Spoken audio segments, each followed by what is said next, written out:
Salut à toutes et à tous, bienvenue sur la chaîne Coinflex. Nous sommes le lundi 17 novembre 2025. Il est 6 heures du matin et je vous sers un bol de Coinflex pour le petit déjeuner. C'est le récap hebdo financier, économique et crypto. Et tout ça en moins de 10 minutes et pour une fois de chez moi. Malgré le titre de la vidéo du récap, surtout ne paniquez pas. On va commencer par regarder les indices Fear and Greed. Donc, ce sont les baromètres de peur et de cupidité, donc qui mesurent le sentiment des investisseurs sur les marchés. Avec sur les marchés traditionnels, donc je crois que c'est basé surtout sur le SP500, un indice Fear and Greed à 22 ce vendredi, ce qui indique un sentiment de peur extrême.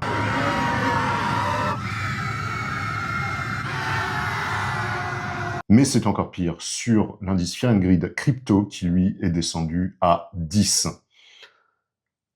Mais comme je vous le disais, c'est pas la peine de s'allonger par terre avec un sac en papier sur la tête.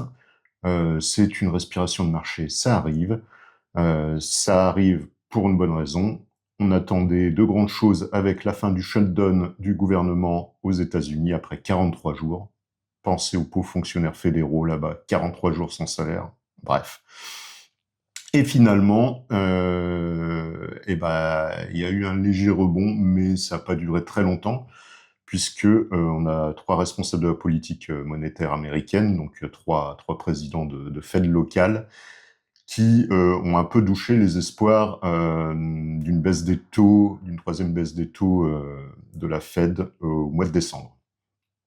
Donc, en effet, en s'appuyant sur le peu de chiffres qu'ils ont sur l'inflation et les chiffres de l'emploi, ils considèrent que l'inflation stagne, voire réaugmente un peu, et que les emplois sont plutôt stables, donc pas de baisse des taux pour eux. Alors, c'est pas acté, hein, ils sont 9, si je dis pas de bêtises, à prendre la décision. Il y a des voix contre, donc on verra bien. Cependant, les investisseurs sont un peu en mode panique, mais il ne faut pas l'être. Il y a aussi le fait que il y a toujours cette crainte là de bulle de l'IA qui persiste. C'est vrai que les valorisations de certaines boîtes sont vraiment surévaluées. Bon, je vais en reparler, mais on repense à Palantir. Hein, et d'ailleurs, Michael Burry là qui a shorté Palantir et Nvidia. Au fait, il y a eu un peu de fake news. Au fait, c'était pas du tout 920 millions de dollars. Donc, en tout cas, c'était logique puisque son fonds, je crois qu'il fait 250 millions. Donc, il les avait pas, même avec un énorme effet de levier, ça aurait été compliqué. Donc, voilà. Donc, les annonces de 1 milliard de short de Burry, c'est faux. Il a dit sur X que c'était en vrai que 9,2 millions de dollars. Bref. Et il faut savoir que, a priori, là, il a fermé le fonds Sion, qu'il avait ouvert il y a des années et des années. Et il nous annoncerait quelque chose pour le 25 novembre, donc on va suivre ça, on verra bien. Bref, tout ça pour dire que voilà, les marchés ont pas mal baissé, en particulier sur la tech aux États-Unis. Par contre, du côté français, donc malgré une dernière séance en baisse vendredi, on a le CAC 40 qui nous a fait sur la semaine, je crois, du 2,77%, et surtout qui nous a fait un plus haut historique, un ATH, jeudi, au-delà des 8300 points. Donc surtout porté par le luxe, les énergéticiens, voilà. Voilà, donc pas de quoi paniquer puisque ça va bien en France. Ouais, on n'a toujours pas de budget, je crois. Hein. Non, toujours pas. Bref. On va enchaîner directement là avec quelques sorties de résultats trimestriels, pardon. On va rester en France, on va commencer par Alstom. Donc Alstom là qui sort enfin de l'ornière. Donc a priori ils ont un beau carnet de commandes, plein de trains à fabriquer. Ils ont des comptes de résultats bien meilleurs que ce qui était escompté. Et donc, ils ont fait une révision à la hausse de leur guidance de croissance, qui était située entre 3 et 5%. Et là, ils ont annoncé que ce sera au-dessus des 5%. Donc, le titre a bondi de 13% au plus haut. Je crois qu'il est stabilisé à plus 11% à peu près pour la semaine. Oui, on a eu aussi des bonnes surprises en aérospatial sur donc une action que nous avons désormais en portefeuille qui est Firefly Aerospace. Ils ont surpris positivement, donc avec des chiffres bien meilleurs que ce qu'attendait le consensus. Et pareil pour sa concurrente Rocket Lab, donc la concurrente néo-zélandaise, qui bat aussi les estimations des analystes.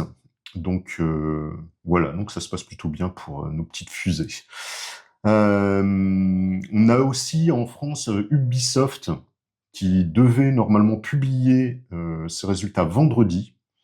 Alors donc chose assez rare donc pour une boîte de cette taille-là. Au dernier moment, ils ont annulé la publication des résultats et ils ont demandé à Euronext d'arrêter carrément la cotation de l'action. Donc elle est suspendue jusqu'à nouvel ordre.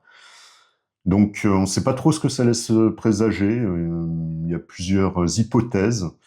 Et la plupart tournent autour de Tencent, donc Tencent, donc le gros groupe chinois, donc qui est rentré sur une petite partie du capital d'Ubisoft à travers je ne sais plus quelle filiale. Donc, est-ce que ce serait un retrait de Tencent, ce qui serait pas très bon signe, ou à l'inverse, un rachat partiel ou peut-être même total d'Ubisoft par Tencent? On verra bien. Affaire à suivre en tout cas. On a Siemens qui nous offre de beaux résultats. Donc le conglomérat industriel allemand qui dépasse ses attentes de plus de 600 millions d'euros sur son résultat net, qui est donc en hausse, je crois, de 16%. Donc joli score pour Siemens. Côté luxe, on a le groupe suisse, la holding suisse Richemont, donc propriétaire de Cartier entre autres, qui surprend également avec des résultats plutôt positifs et surtout, y compris en Chine, avec une croissance positive. Voilà les amis, on va s'arrêter là pour ce matin. Qu'est-ce qu'on a surveillé la semaine prochaine? On n'a pas grand-chose, toujours pas de chiffres intéressants. Par contre, on a les minutes FOMC, mercredi soir, je crois. Donc, on va voir si la Fed a des choses à nous annoncer pour avoir peut-être un peu plus de clarté sur la suite des événements. Bref, on verra bien. Et sinon, on attend évidemment un éventuel rebond de la crypto, s'il vous plaît. Merci. Je vous invite à vous abonner si ce n'est pas déjà fait, à liker la vidéo, à la partager, à me laisser des commentaires.